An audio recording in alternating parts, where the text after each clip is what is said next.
5 bells. Stand by all stations. Attention, all districts.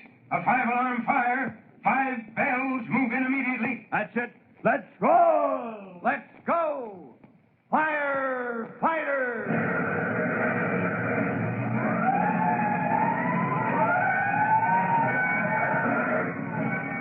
Presenting Firefighters, the true-to-life story of our unsung heroes who stand ready to ride by day or night against our most murderous enemy, the demon of fire. In just a minute, we'll join Chief Cody and Tim. They have just left Mushnosky's apartment after finding that he has not been home all day, but finding during their visit a very incriminating piece of evidence that may closely link Mushnosky with a case of the counterfeit plates.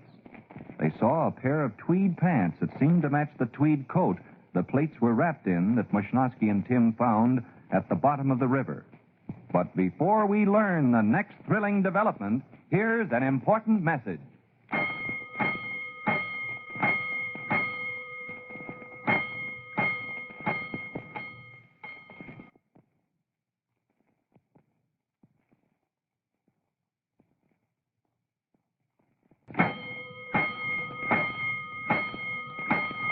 Let's go, firefighters. Let's join Chief Cody and Tim as they speed across town from the Dulcimer Street apartment of Mushnosky toward their overdue appointment with Sergeant McGurk at police headquarters. The Chief and Tim have made a rather disturbing discovery in the living room of Mush's apartment, and Tim is saying to Chief Cody, Gee, Chief, do you think maybe we ought to have taken that pair of tweed pants for Sergeant McGurk to examine? That's police business, Tim. Nothing for the fire department to get into. We'll tell McGurk about it, of course, but from then on, it's up to him. Yes, sir, but... Well, it does look bad for Mush, doesn't it? It doesn't look good, Hooksy. We find a set of counterfeit plates lying at the bottom of the river wrapped in a brown tweed coat. Yes, sir, and then we visit Mushnosky's place and find what looks like the pants that match the coat. Yeah. And we know that a man by the name of Mushnosky is mixed up in the counterfeit ring. Yes, sir, but it may be some other Mushnosky. How do we know it's the one we know? Well, that's the one thing I'm hoping, Hooksy. The guy who owns that coat and those pants is another Mushnosky. Yeah, but how to prove it is another matter. Oh, gee, that ought to be simple, sir. Just find him and ask him. Yeah, that would be very simple, only he seems to be missing at the moment. Yeah, I wonder what's got into the guy busting off like that. Say, Chief, what about his cousin? He has a cousin, I know. Maybe do you know his cousin's name by any chance? Well, no, sir. I never heard him say. He's always been pretty vague about his family. It wouldn't be Stanislaus, would it? Gee, you got me. Why? Well, that's the name of the Mushnosky that McGurk's been tailing, he says. The guy he thinks may have dropped the plates in the river. Well, then if it is, what's he so anxious to see Mush for? Well, that name is too uncommon to go unnoticed in a situation like this, especially when our man suddenly pulls a disappearing act. He thinks there's a connection. From the shape of things right now, he may be right. Oh, gee, if we could only find Mush, I know he'd have an explanation. Well, all I've got to say is he'd better. Meanwhile, there's police headquarters, and we've got a little interview on our hands.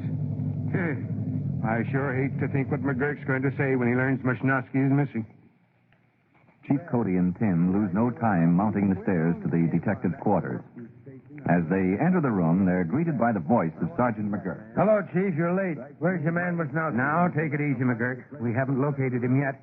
We stopped at his apartment, but he hasn't been home. That's bad.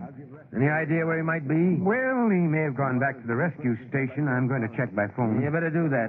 I want to see that man. Strikes me as mighty strange that the man who finds the plates at the bottom of the river and the man who we're pretty sure dropped them there are both named Mushnosky. I'll give rescue a ring right away. Here's the phone. Meanwhile, there's a few questions I'd like to ask Collins here. You're the one that brought the plates up, aren't you? That's right. You see, I was down on a practice dive. Now, see here, McGurk. Collins knows nothing about this thing. He was simply carrying out instructions. But he was working closely with Mushnosky, wasn't he? That's right, but the kid's clear. Now, take my word for it. I'm not saying anything about Mushnosky because I don't know yet. But Collins is okay. Now, I'll vouch for that. Okay, we'll let Collins go for now, but get Mushnosky. Operator, get me the fire rescue station. Oh, hello. Is that you, Mike? Chief Cody, listen. Has Mushnosky reported in there? Okay, check and hurry. Yeah? Yeah, I see. No, that's all for now. Thanks, Mike. Well, he reported in with the diving equipment a couple of hours ago and left. Oh, where did he say he was going, Chief? Home. See? Gee, we just came from there. Well, Chief, it looks like your man Mushnowski has taken a powder. Yeah, as much as I hate to admit it, it does.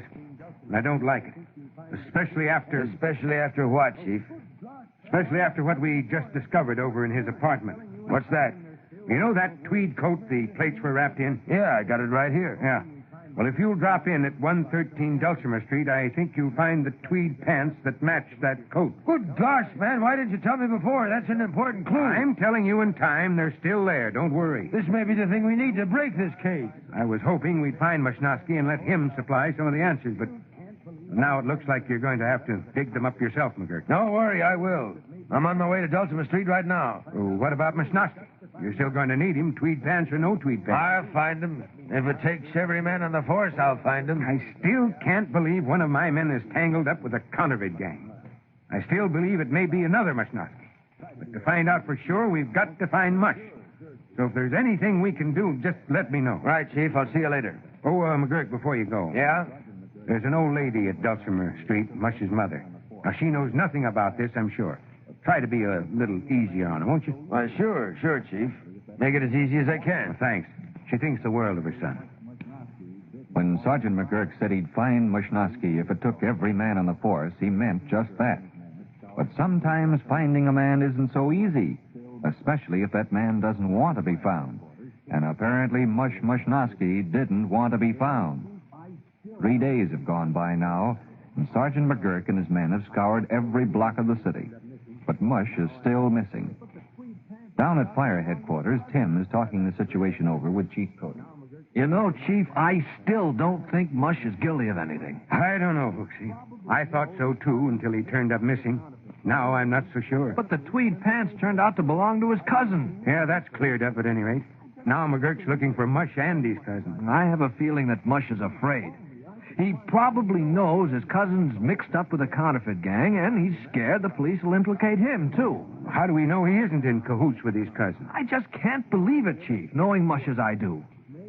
Gee, if only I could find him, I know I could get him to clear up the whole business. Yeah, but how to find him? That's the problem. Sergeant McGurk can't. Look, Chief, I've had an idea for some time now. An idea that, if it works, may bring Mushnowski out of hiding. Yeah? What's that, Hooksy? Well, Mush is a smoke eater from way back, isn't he? One of the best. Yes, sir. And when a real smoke eater hears the wagons roll, it does something to him, doesn't it? Never fails to make my blood sing no matter where I am. Well, that's where my idea comes in, sir. I have reason to believe Mush is hiding out somewhere in his old neighborhood. Could be. McGurk thinks so, although he can't find him. What are you driving at? Well, Chief, here's my plan. The next time there's a fire around Dulcimer Street, I want to ride when they roll. And when the crowd gathers, I want to be there. For I've got a hunch Mush, unable to resist a fire, will be somewhere in the crowd watching. Yeah, good idea, Tim. Until further notice, you're pulled off rescue service and assigned to headquarters company. And the next time there's a fire in the Dulcimer Street district, you can try your plan. Yes, sir. We've got to find Mush and clear him of this mess. And this is the only way I know how. Next afternoon at headquarters, the opportunity Tim has been waiting for comes. A call taps in. Tim listens intently.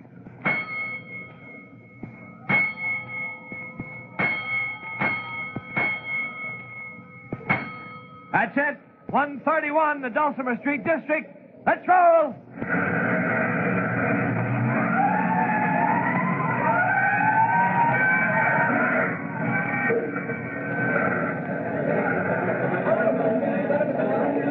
The fire on Dulcimer Street was a routine one, a small trash fire in an alleyway.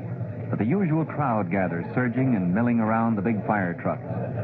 After the blaze is out, Chief Cody comes up to Tim, who is standing near the edge of the crowd, and says, Well, Hooksy, it looks like your plan didn't work, but it was a good try anyway. Yes, sir. I searched every face in this crowd. I was sure this would bring him... Wait a minute, Chief. You got Jim? Over there. In that doorway, it's Mush. You're right, Hooksy, it is. After him before he gets away. Well, Tim's plan for smoking out Mushnowski worked after all. But now the question is, can he get to him before he melts away in the crowd? To learn if Tim does catch him and what Mushnoski's reaction will be sure to listen to the next true-to-life episode of The Firefighters. In just a moment, Chief Cody will tell you, boys and girls, how you can help the firefighters in your own town. But first, here is the message you ought to hear.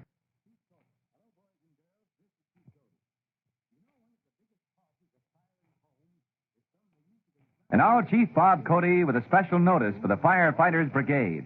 Chief Cody. Hello, boys and girls. This is Chief Cody. You know, one of the biggest causes of fire in the home is from the use of inflammable liquids for cleaning. Now, if you or your parents do use gasoline or other inflammable cleaning fluids, be sure to use them outdoors. Under no circumstances in a closed room or near an open flame. Cleanliness is a virtue, but safety is a greater one when it comes to using cleaning fluids. Well, that's all for now. You'll be hearing from me again soon. Fire Chief Cody and the young rookie fireman Tim Collins will be back on the same station the next time you hear... That's it. Let's go!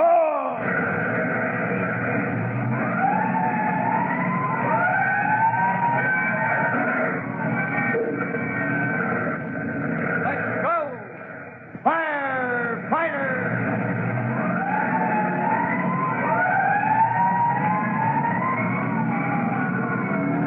Firefighters is a copyrighted feature of William F. Holland Productions.